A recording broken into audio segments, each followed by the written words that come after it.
Alex grew up in a small town in Utah. He had always dreamed of breaking free, seeing the world, but life had its own plans. After high school, he worked at a local gas station to help his family. His father fell ill, his mother was barely managing, and Alex felt his dreams fading like smoke above the highway. Every evening, he watched the distant lights of cars rushing past and imagined where those people were going and what stories they carried. He wanted to move forward too, but responsibility held him in place like a tight rope. One autumn evening, an old tour bus pulled into the station. The driver, a gray-haired man with a gentle smile, asked Alex to help with a tire, and then the two talked for a long time. He turned out to be a former musician who had traveled the country until he grew tired of the stage. His warm, wise words went straight into Alex's heart. Sometimes the road isn't an escape, kid. Sometimes it's a way back to yourself. Alex couldn't sleep that night. For the first time, he wondered if his life could change, even if the path seemed impossible. A few weeks later, his father's condition improved, and his mother said, "Alex, you've done more for us than anyone could. Now, it's your turn." Those were the words he had been waiting for his whole life. He packed a small backpack, bought a cheap ticket to Seattle, and left for a city he had only seen in photos. At first, it was hard. A new job, new people, unfamiliar streets.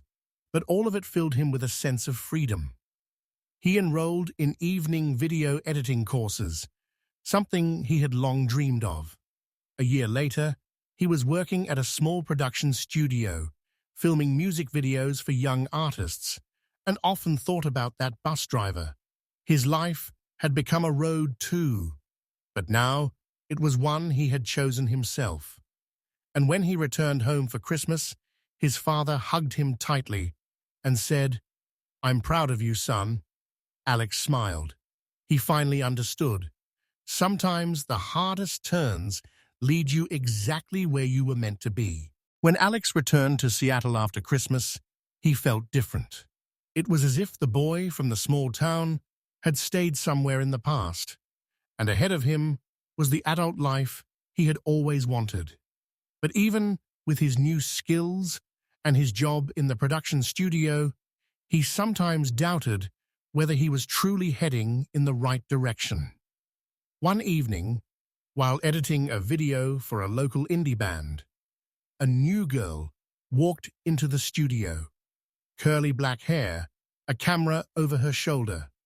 "You're Alex?" she asked. "I heard you're the best editor in this part of the city." Someone definitely exaggerated, he smiled, but he saw warmth in her eyes. Her name was Mia. She was a traveling photographer, moving from state to state, capturing life in cities and small communities. From the very first conversation, something easy and natural formed between them. A cooperation that quickly grew into a friendship, and that friendship into something deeper. Together, they worked on a project about people who dared to change their lives. Alex often found himself realizing that by filming others' stories, he was finally understanding his own. "You know," Mia said one evening while looking through her photos, "I think you didn't just run from your past. You chose yourself." Alex didn't answer right away. He watched her fingers slide across the camera screen and thought about how unexpectedly his life had changed. A few months later, they submitted their project to a local short film festival. Their expectations were low. "Let's just try," they told each other. But when the winners were announced and they were invited on stage, Alex felt his heart leap into his throat. Their work was honored for its honesty, humanity, and inspiring look at ordinary life. After the ceremony, Mia hugged him so tightly, as if trying to give him all the joy in the world. "See," she whispered, "the road brought you exactly where you were meant to be. Alex looked up at the bright stage lights. Once, he had watched distant car lights in his little town, dreaming of another life. And now he was standing here, not alone, but with someone who believed in him as strongly as he finally began to believe in himself. In that moment, he understood. The most ordinary encounters, helping fix a bus tire or meeting someone in a studio, can change an entire destiny. And the best part of the road is that it always continues.